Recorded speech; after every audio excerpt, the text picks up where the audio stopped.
Hello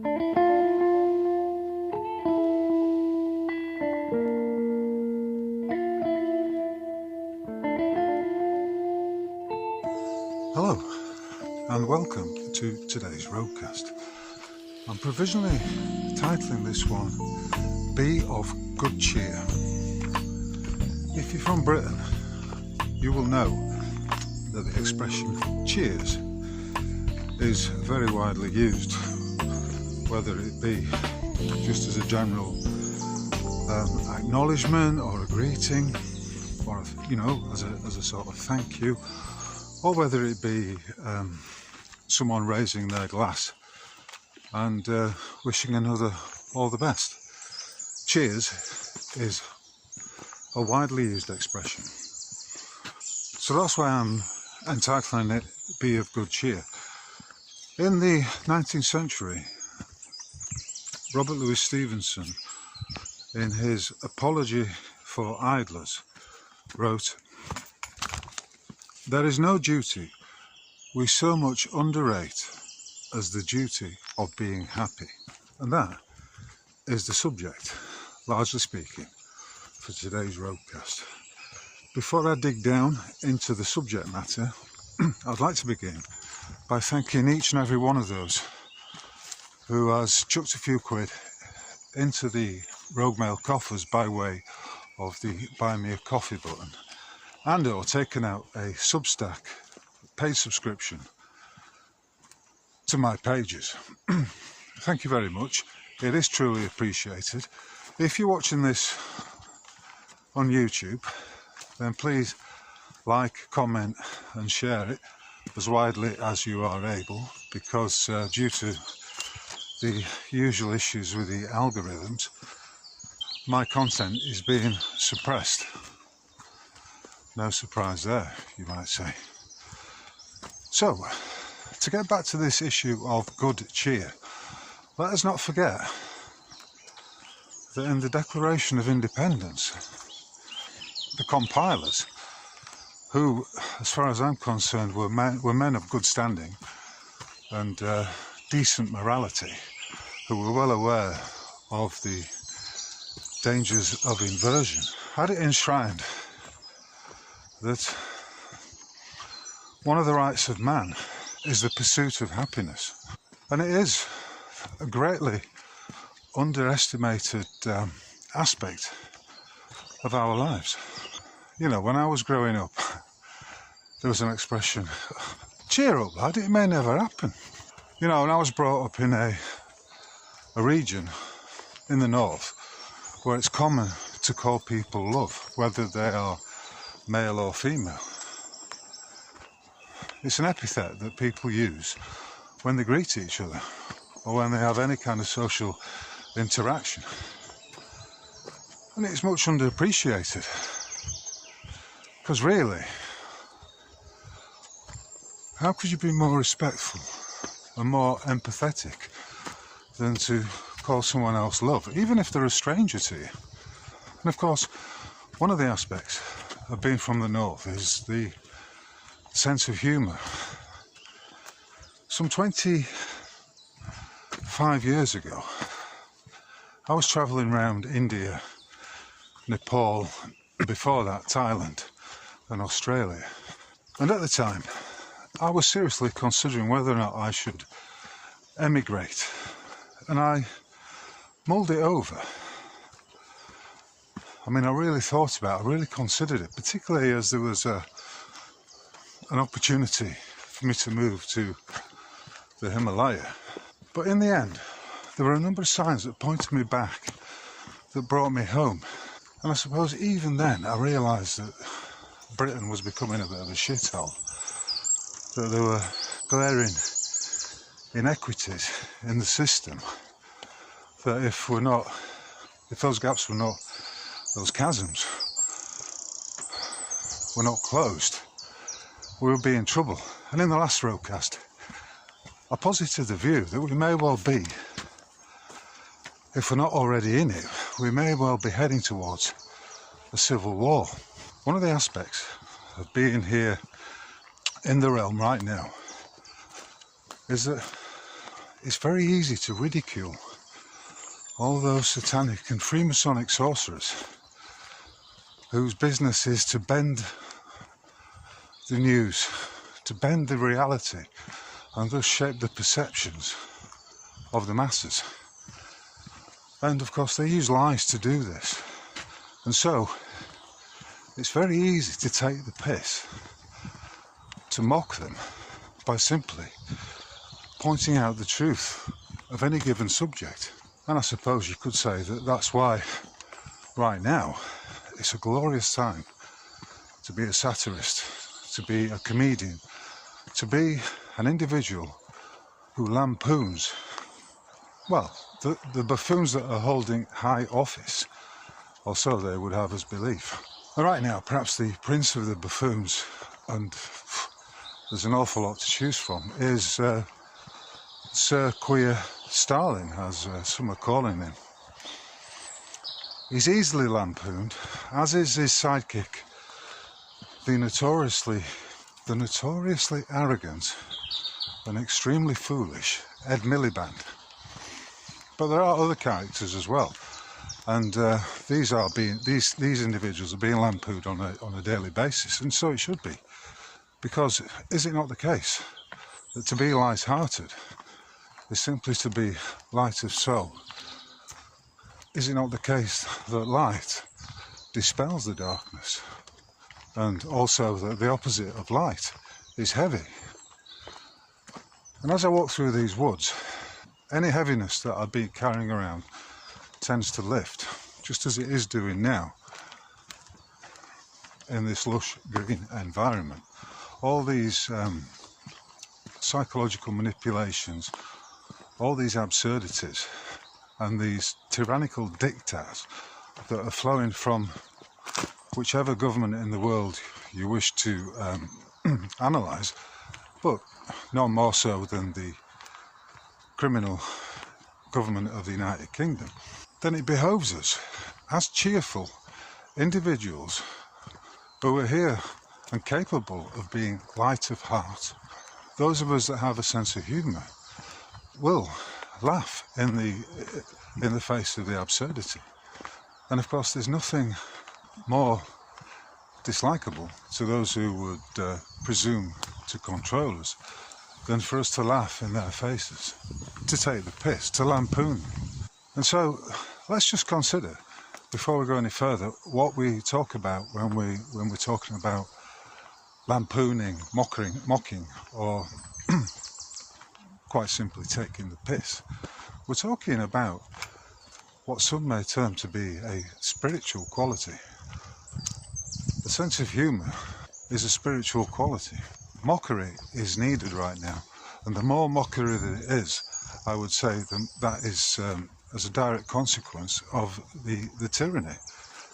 So for those with a sense of humour, the more tyrannical it gets, the more we are inclined to mock it, to make light of it. And sometimes, you know, that takes a big effort because of the heaviness of the financial tyranny, the geopolitical bullshit, and each and every fucking fraud that's being operated against us is manifestly part of what is an inversion of the truth. So everything has been reversed, turned upside down, and is being presented to us back to front, almost as though it is a photo negative of reality. You know, the ancient Britons had a saying, the truth against the world. And if the world is full of lies, why should you go along with it? It doesn't matter if you're one individual or you are 100 or 1,000 strong. Why would you go along with something if it's tyrannical, if you don't consent to it? Why would you comply? On Saturday the 24th of May, there is a Great British national strike taking place. And I'm going to be out there in support of that. But at the same time, I'm advocating mortgage strikes on the simple basis that one of the best ways to hit back as an individual, to hit back at the tyrannies of the state and the financial controllers, is to hit them in the pocket. I'm not going to go any further into that subject right now because you can read about it on my website, largely in the Rogue Mortgage section. And I don't pull any punches. I tell it straight because it is straightforward. No loans are ever made. It's just a fiction. It's just a deceit, a fraud. Because when you ask the banks to provide material evidence that a loan did take place and that they can show you where the funds came from, they will not do it because they are unable to provide said evidence. It doesn't exist. So the individual is more powerful than he realises, and far from being unable to do anything about it, he can do something very effective, and that is to challenge any and all debts that are being claimed against him, whether it's a mortgage agreement, a loan agreement, whether it's council tax, a ridiculously imposed penalty charge notice, whatever it may be. As an individual, he can challenge it and he can cause some disruption to the system. In the 1930s, there was a series of mortgage strikes, and at one time there were 70,000 people withholding their payments to the banks. If that was to happen nowadays, and I'm talking about something along the lines of the Great British National Strike, the effect would be devastating. The system is only as strong as its weakest links, and there are numerous weak links, particularly in regard to the financial system, but also in regard to these individuals who so vaingloriously ponce about on the geopolitical stage, whether that be at WEF, Davos, the Bilderberg Group, the Round Table, whether it be in Westminster, the UK Parliament, which is a joke right now. These individuals are all actors, and they've got nothing to back up. They have no intellect, nor any real knowledge of exactly what the nature of this realm is in which they find themselves. So they are there to be shot at, metaphorically speaking. Another quote from Robert Louis Stevenson is this: "Our business in life is not to succeed, but to continue to fail in good spirits."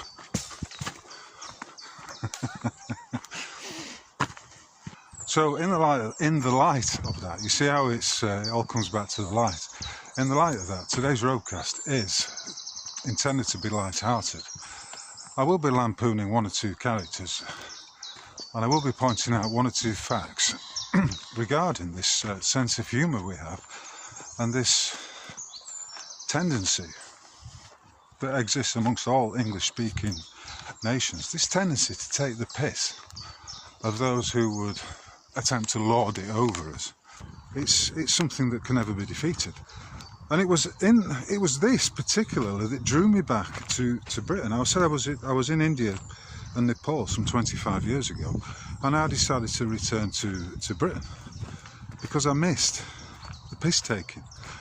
I missed the quality banter, the intellectual exchanges that you can only get when you're conversing with native speakers of the English language, because there are subtleties, there are nods and winks, and all manner of cultural recognisers or signifiers, should I say, that we all know and use, and that immediately creates a bond between us. I mean, I don't doubt for 1 minute there'll be some of you now listening to this, and you will feel as though what is coming out of my mouth is the truth, because it resonates as such. But someone from, say, Afghanistan or Nigeria is not going to get it. They're not going to get the cadences of the various nuances and cadences of the language and exactly what is being communicated, whether it be a cultural reference or some other aspects of British tradition. they're never going to be able to get it. They're never going to be able to understand it, just as they would never be able to understand what the common law is, because it is completely alien to their experience. I mean, how many people do you know who would, when they heard it, the golden rule, do unto others as you would have them do unto you, would instantly recognise it and agree with it? Most people do, in my experience. But you tell that to a foreigner, to an immigrant, he would have absolutely no idea what you're on about. Here is a quotation from 1 Corinthians 3:18, which is particularly pertinent right now. Let no man deceive himself. If any man among you seemeth to be wise in this world, let him become a fool, that he may be wise. When we look at the geopolitical world, and I'm going to focus this morning just on that of the UK so-called government, we see that they are all not only deceiving themselves, but because of their position, because of the office they hold, and the vast propaganda machine that is behind them, they are deceiving millions of people, not just themselves. If you follow that quotation to its logical outcome, it's saying that, well, if a fool is a fool, let him be a fool in the hope, not so much the expectation, that one day he will become wise. Personally speaking, I find that to be a maxim. I find it to be true, because in the past I have engaged in actions that were, on reflection, foolish. They were mistakes. But because I've got a fully functioning brain and a sense of morality, I was able to apply the lessons that I learned from those fuck-ups. In that sense, a mistake is always a good thing, because it teaches you what is correct. There is always a lesson therein that can be learned and applied. On the subject of fools, let's talk about a certain Miss Jess Phillips. I didn't know her name. I had to look it up, because I tend to stay away from the geopolitical circus as much as I can, because invariably I find it's all very, it's all anathema to me, because I can't stand listening to liars. I can't stand listening to the deluded, the moronic, and anyone really who is behaving in a foolish way. I don't suffer fools gladly, I suppose would be the most succinct way of putting that. Now, Jess Phillips is an MP for a constituency in Birmingham, and interestingly, she was appointed as Parliamentary Under-Secretary of State in the Home Office on the 9th of July last year. That's her position within the government. She stated that said position included a responsibility for safeguarding and violence against women and girls. The wording's interesting, because you could read that as if she's advocating violence on women against girls. Violence against women and girls. But on the face of it, her job then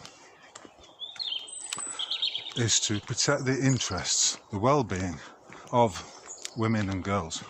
But she has a massive conflict of interest insofar as her position in government, her election, is dependent upon block votes of Pakistani Muslims. In other words, in exchange for certain favours that are currently being applied to that particularly privileged class, namely the Mohammedan. And because of that conflict of interest, and because that she would wish to naturally protect her electorate, those who have voted her in, then it logically follows that, being a deceiver, she would resist and reject the calls for a national inquiry into the grooming gang. I mean, grooming gang's probably too gentle a term for it, I'm talking about these rape gangs of Pakistani Muslims that have been targeting young British white girls. That's what she's covering up. So what we've got there is a classic example of an inversion, that Jess Phillips is not there to protect the rights, the privileges and and stand up for the well-being of women and girls. It's just a charade, a deception. Because her role, going by her various by these conflicts of interest, is to protect the rights or the granting of certain privileges, benefits and immunities to a protected class of people.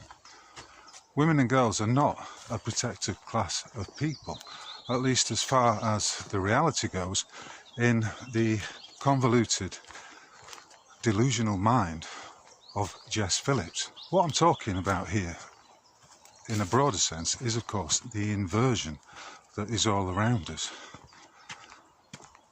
wherein the opposite to what is being expressed in public is invariably the truth.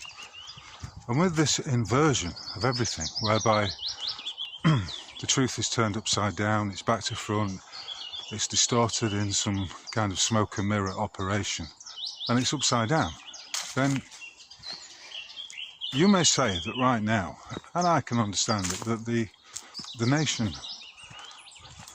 of Britain is completely fucked. However, let's not forget the expression, it's never over till the fat lady sings. And that is, you could say, well, that's just you being cheerful, that's just you being hopelessly optimistic. But I would say that that is simply me being cheerful, being in good spirits, making light of the dark. Because I don't believe that anything's over, that anything's gone too far. I mean, don't get me wrong, it's in a fucking hopeless state right now, but it's creaking.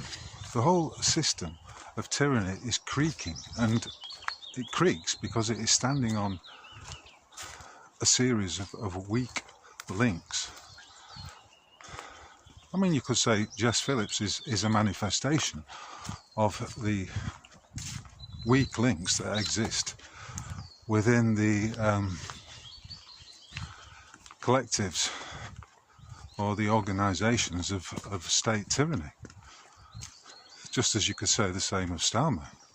So when I saw a video that came onto my Twitter feed this morning by an individual called Luke Dobson, talking to the camera, and from what I could gather, he lives in Thailand, and he was talking about how if you're a young native British lad, then you should, given the state of the country, given the high price of rental accommodation, then you could do a lot worse than emigrate to somewhere like Thailand. And I can understand that completely, especially, coming from a man in his 20s. Because in your 20s, up to the age of 40, you're just learning stuff, you're exploring the world, and that is perfectly natural. And by the age of 40, you have the opportunity to put that which you have learned into practice. Everything up to the age of 40 is just learning. After 40 comes the application of wisdom. In other words, the application, putting into action that which you know to be correct, that which you know to be true. So he's going on about how Britain is fucked, and the best thing for any entrepreneurial, forward-thinking young man is to get out of the country, because he can live a better life abroad in a country like Thailand at a fraction of the cost. And I say, yeah, go for it. Fucking go for it. Learn what you have to learn. But don't be surprised if at some point you're drawn back to the country of your nativity, just like I was all those years ago. For there is something that runs rather deep inside us.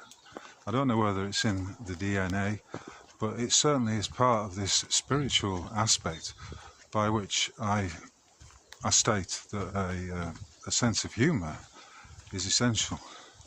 Down the years, throughout my 22,000 plus days in this realm, I have spent time with so-called religious men, whether they be vicars, priests, whether they were Buddhist monks, even the Dalai Lama. I did spend some time in the company of the Dalai Lama, not on my own, but with a number of Westerners and hundreds of native Tibetans. But that's another story for another time. Now, the Dalai Lama has got a sense of humour, but you could argue that he's trolling you, that he's part of these, I mean, he's a CIA asset and has been since the 1950s, by which I mean he's on the payroll of the CIA. So what I'm saying is that this ability to mock, this ridicule, goes two ways. Let's call them the Freemasonic sorcerers. Those, as I say, who are bending our minds and shaping the so-called reality of this realm. That they are also mocking us. I'll put a slide up which shows that. So here's an example of what I would say is mocking, a mockery of people. For the last 15 years, no, 17, 18, maybe longer period, the skies have been chemtrailed. It's a fact. Many people have pointed it out. They've provided the evidence, the various documentation that is connecting these actions to various companies who are spraying the skies with various heavy metals, toxins, and the rest of it, in order to, as they say, block out the sun, because we're in a position of we're in a dangerous position of global climate warming change, or whichever, however they're terming it these days. And so last week, the British government announced that it was spending £50 million on just such a project. I mean, they've been doing it for years and years, for decades, and they suddenly now, after denouncing anyone who pointed out to the spraying of the skies as a conspiracy theorist, they're now acknowledging it and saying, yeah, and we're completely out in the open about this, and here is the £50 million contract that has been awarded to this company to spray the skies. Now, whether or not they know it, at some level they are taking the piss, especially when you consider the acronym they use for this action, which is SATAN, S-A-T-A-N, Satan, which stands for Strategic Aerosol Transportation and Nucleation. It's the work of Satan. If that's not mockery, if that's not ridiculing, and if that's not trolling us, then what the fuck is? It's interesting that it's come about at this time. And how interesting also that, you know, there are various grants and schemes that you can dip into if you want to have solar panels installed on your roof. So you see what I mean? We've got to deal with, there's this trolling, there's this ridiculing aspect, but at the same time there's this fucking nonsensical contradiction that exists between these so-called government policies. You know, on the one hand they're promoting renewable energy, saying, yeah, get your solar panels fitted, save you know, pounds and pounds on, save hundreds of pounds on your electricity bill. And yet at the same time, they are dimming the skies. They talk about, you know, the National Health Service and how important it is for the people to be healthy. But again, this is all inverted, because what you're looking at here, via these, via this Satan program, this Strategic Aerosol transportation and nucleation policy, they are polluting the skies. They're turning the skies back to, say, the 1940s and 50s, when there was so much sulphur caused by the burning of coal in people's fires across many cities, towns and cities across Britain, that the light was blocked out. Hence the expression, you know, a London pea super. So effectively, they're looking to introduce a programme that reverts these skies back to where they were back in the 1950s, when a lot of children developed rickets as a consequence of not getting enough vitamin D from the sunlight, which was blocked out by all this sulphuric pollution that existed via the various domestic and industrial chimneys across Britain. You know, and in that sense it's nonsensical, and because it's not based on the truth, then it's destined to fail. It's going to collapse under the weight of its own hubris, because it is literally bullshit, and it takes a special kind of fool to be able to front it up. And I think at this point we have to acknowledge that Ed Miliband is that designated character.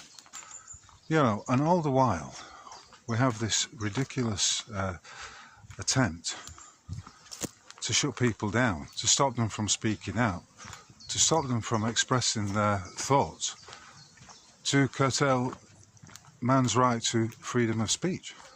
Last week I talked about Islamophobia, and you know, you've got the ADL, you've got terms like anti-Semitism as well, which are used immediately to shut down anyone who would wish to critique either the Talmudists or the Mohammedans. And as I said before, the truth does not fear examination. So why would it be that these agencies exist to defend Talmudism and Mohammedism? If they were expressions of the truth, they wouldn't need to be defended. And they certainly wouldn't fear examination. They wouldn't fear being critiqued. They would have no fear of individuals applying critical thinking to the subject. It's plainly stated. On that subject of censorship, here is a succinct quote by the legendary Mark Twain. "Censorship is telling a man he can't have steak just because a baby can't chew it." Okay, I think we will end it there for today. All that remains for me to say is, if you've got this far, thank you very much for your attention. It's truly appreciated. If you are feeling appreciative yourself, and you're able to do so, then please consider chucking a few quid into the Rogue Mail coffers via the Buy Me a Coffee button, and or taking out a subscription at Substack. You'll find my page there at MOD 800. Today's roadcast has been on cheerfulness, being of good cheer in the face of the adversity, the absurdity, and the sheer propaganda that is flooding out of every governmental orifice right now. The controllers are taking the piss, and who can blame them? But in the meantime, we are here, and we can take the piss out of them, and there is far much more to mock them over than they have got to mock us with. For everything that's been inverted, congratulations, you Talmudic Freemasonic sorcerers. You have succeeded in inverting everything. Do you feel good about that? So keep taking the piss, keep speaking the truth, and remember, censorship is like telling a man he can't have steak because a baby can't chew it. On that note, I wish you all the very best, and I look forward to catching you on the flip side. Cheers.